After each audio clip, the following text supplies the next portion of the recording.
நாளின் செய்யும் வினிதானின் செய்யும் என்னை நாடி வந்த கோளின் செய்யும் கொடுங்கூற்றின் செய்யும் குமரேசர் இரு தாளும் சிலம்பும் சதங்கையும் தண்டையும் சண்முகம் தோளும் கடம்பும் எனக்கு முன்னே வந்து தோன்றினே. உலகமெங்கும் வாழ்ந்து கொண்டிருக்கும் ஸ்ரீ குபேரன் டிவி நேயர்களுக்கு சைதை ராஜாவின் அன்பான வணக்கங்கள். நாம் இப்பொழுது தமிழ் மாத பலன்களை சொல்ல இருக்கிறோம். பங்குனி மாத பலன்கள். ஆங்கில தேதி 14/3/2021 முதல் 13/4/2021 வரை மொத்தம் 31 நாட்கள் உள்ளடக்கியது. நாம் வாக்கிய பஞ்சாங்க அடிப்படையில் பலன்களை சொல்லி வருவதால் கிரக நிலைகளை இப்பொழுது பார்ப்போம். செவ்வாய் ராகு ரிஷபத்தில் இருக்கிறார்கள், விருச்சிகத்தில் கேது இருக்கிறார், மகரத்தில் குரு சனி இருக்கிறார்கள், கும்பத்தில் புதன் சுக்கிரன், மீனத்தில் சந்திரன் சூரியன் இருக்கிறார்கள். இப்பொழுது கிரக மாறுதல்கள் என்பது உட்பட்டது. பங்குனி மாதம் 5ஆம் தேதி சுக்கிர பகவான் மீனம் சென்று பலனை தர இருக்கிறார். பங்குனி மாதம் 12ஆம் தேதி புத பகவான் மீனம் சென்று பலனை தர இருக்கிறார். பங்குனி 28 புத பகவான் மேஷம் சென்று பலனை தர இருக்கிறார். பங்குனி 29 சுக்கிர பகவான் மேஷம் சென்று பலனை தர இருக்கிறார். 31ஆம் தேதி பங்குனி 31 செவ்வாய் பகவான் மிதுனம் சென்று பலனை தர இருக்கிறார். குரு அதிசாரம் பெற்று பங்குனி 24ஆம் தேதி கும்பத்திற்கு சென்று பலனை தர இருக்கிறார். மொத்தத்தில் பார்க்கும்பொழுது குரு பகவான் 23 நாள் மகரத்திலையும் கடைசி வாரம் கும்பத்திலையும் சென்று பலனை தர இருக்கிறார். புத பகவானை எடுத்துக்கிட்டிங்கன்னு சொன்னிங்கன்னா 12 நாள் கும்பத்திலையும் 16 நாள் மீனத்திலையும் இருந்து பலனை தர இருக்கிறார். அடுத்தது அதிகபட்சமாக 25 நாட்கள் மீனத்தில் சுக்கிர பகவான் பலனை தர இருக்கிறார்கள். இப்போ கிரக நிலைகளை பார்த்தோம். இப்போது நம்ம அடிக்கடி எல்லா எபிசோட்லேயும் வலியுறுத்தி சொல்கிறது என்ன அப்படின்னாக்கா, குலதெய்வ வழிபாடு அப்படின்ற ஒவ்வொருத்தருக்கும் குலதெய்வ வழிபாடுங்கிறது ரொம்ப முக்கியங்க. வருஷத்துக்கு ஒரு முறையாவது குலதெய்வ வழிபாடு போயிட்டு பண்ணிட்டு வந்தால் அந்த குடும்பம் நல்ல எந்த ஒரு பிரச்சனையும் இல்லாமல் சுமூகமாக இயங்கும் அப்படின்னு சொல்லலாம். அதுலேயும் குறிப்பாக காலையில் எழுந்து குளிச்சுட்டு குலதெய்வ வழிபாடு, உருவம் இருந்தால் குலதெய்வ வழிபாடு பண்ணுங்கள். உருவம் இல்லாத குலதெய்வங்கள் இருக்குது, அது திருநாமத்தை சொல்லுங்கள். அப்படி ஒரு அரை மண்டலமோ ஒரு கால் மண்டலமோ நீங்கள் சொன்னீங்கன்னு சொன்னால் குலதெய்வத்தினுடைய திருநாமத்தை எந்த அளவுக்கு நீங்கள் எவ்வளோ உச்சரிக்கிறீங்களோ அவ்வளோக்கு அவ்வளோ நீங்கள் நல்லா இருப்பீங்க. எந்த குறையும் இருக்காது. குடும்பத்தில் பிரச்சனைகள் சண்டை சச்சரவு எதுவுமே வராது. சுபீட்சமாக அமைவதற்கு குலதெய்வம் உங்களுக்கு ஆசி வழங்கும். இப்பொழுது நாம் மீன ராசியை பார்க்க இருக்கிறோம். காலபுருஷ தத்துவப்படி இது 12வது ராசி. பூரட்டாதி உத்திரட்டாதி ரேவதி நட்சத்திரம் உள்ளடக்கியது. குருத்துவமான ராசி. குரு தான் எங்கள் ஆட்சி வீடு. உதாரண புருஷர்கள்னு சொல்லலாம் இவங்களை. அந்த அளவுக்கு இவங்க பர்ஃபெக்ஷன் இருக்கும். எதையுமே பொறுமையாக டீல் பண்ணுவாங்க. மற்றவர்களுக்கு உதாரண நிலையில் இருப்பவர்கள். நம்ம ரொம்ப நாளாகவே சொல்லிகிட்ருக்கோம், இந்த மீனராசி அன்பர்களுக்கு 11ஆம் இடத்துல கிரகங்களில் தான் 5 கிரக சேர்க்கை 6 கிரக சேர்க்கைன்னு சொல்லிகிட்டே இருந்தோம் இல்லையா. அதெல்லாம் மாத கிரகங்கள். வருட கிரகங்கள் குருவு சனியும் பர்மனெண்ட்டாக அங்கே தான் இருக்கிறாங்க. ஆனால் குரு இப்போ இந்த மாதம் கடைசியில் வந்துடுறாரு. அதிசாரம் பெற்று கொஞ்ச நாள் கும்பத்தில் இருந்து மறுபடியும் மகரத்துக்கு போயிடுவார். பட் இருந்தாலும் வருட கிரகங்களான சனி பகவான் குரு பகவான் அங்கே இருக்கிறது அப்படிங்கிறது மாபெரும் சிறப்பு.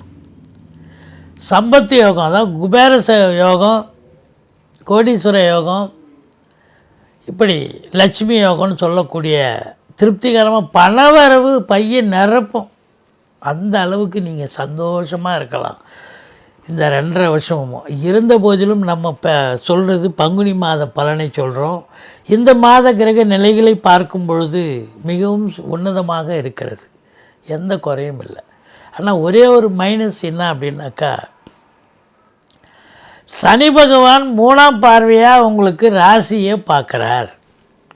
அப்போ கொஞ்சம் உடம்பு முடியாமல் போகலாம். அப்பப்போ கொஞ்சம் சோம்பேறித்தனம் உள்ளே வந்துடும். நாளைக்கு பார்த்துக்கலாம், நாளான்னைக்கு பார்த்துக்கலான்னு எழுந்துடுவீங்க.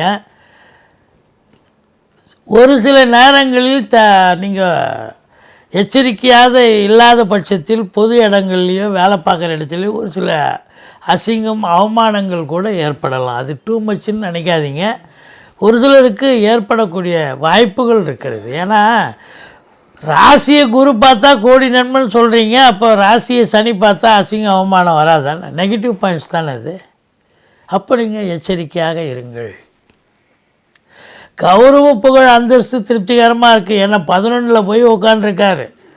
அதில் ஒன்றும் குறை கிடையாது. செல்வம் செல்வாக்கு, அதுவும் இப்போ உங்களுக்கு டே பை டே உங்களுக்கு சமூகத்தில் பேரு புகழ் அந்தஸ்து திருப்திகரமாக இருக்கும், உயரும். சம்பளம் இல்லாமல் வேலை பார்ப்பீங்க. ஒரு சிலர் பொறுப்பில் இருப்பீங்க, சமூகத்தில் ஒரு வேலை பொறுப்பில் இருந்து பார்ப்பீங்க. ஆனால் அவங்களுக்கெல்லாம் பார்த்தா ஒரு அற்புதமான ஒரு காலகட்டம். எந்த குறையும் இல்லை. டே பை டே அவங்களுக்கு பேரு புகழ் அந்தஸ்து உயரக்கூடிய ஒரு நிலை. 2ஆம் இடத்து அதிபதி உங்களுக்கு 3ஆம் இடத்துக்கு சென்று குரு பார்வையில் இருக்கிறார். தன ஸ்தானாதிபதி கம்யூனிகேஷன் பாவத்தில் போயிட்டு தனக்காரகனால் பார்க்கப்படுகிறார். பணவரவு திருப்திகரமாக இருக்கும். கொடுக்கல் வாங்கல் சிறப்பாக இருக்கும். கணவன் மனைவி உறவு நிலை மேலோங்கக்கூடிய ஒரு நிலை. கம்யூனிகேஷன் பாவம் சிறப்பாக இயங்குது. இளைய சகோதரத்தால் ஆதாயம் உண்டு. தூர தேசத்திலிருந்து நல்ல தகவல் வர இருக்கிறது. அதையும் பார்த்தீங்கன்னா இப்போ பிபிஓ, சாஃப்ட்வேர், ஹார்ட்வேர், தபால் தந்தி இலாக்கா, கொரியர் சர்வீஸ், விளையாட்டு வீரர்கள், வீராங்கனைகள், நடன கலைஞர்கள், ஸ்டண்ட்டு கலைஞர்கள், பின்னணி பாடகர்கள், இசை அமைப்பாளர்கள், இசை வல்லுநர்கள், சினிமா மற்றும் தொலைக்காட்சி பிரிவில் பணியாற்றும் நடிகர் நடிகைகள், டெக்னீஷியன்கள், இதர பணியாளர்கள், மேக்கப் மேன்கள், இவங்க எல்லாருக்குமே வேலை வாய்ப்பு கிடைச்சி சந்தோஷமாக செயல்படக்கூடிய உன்னதமான ஒரு மாதம் இது. உங்களுக்கு 4ஆம் இடத்து அதிபதி எங்கே உட்காண்டிருக்காருன்னா 12 இருக்கிறார்.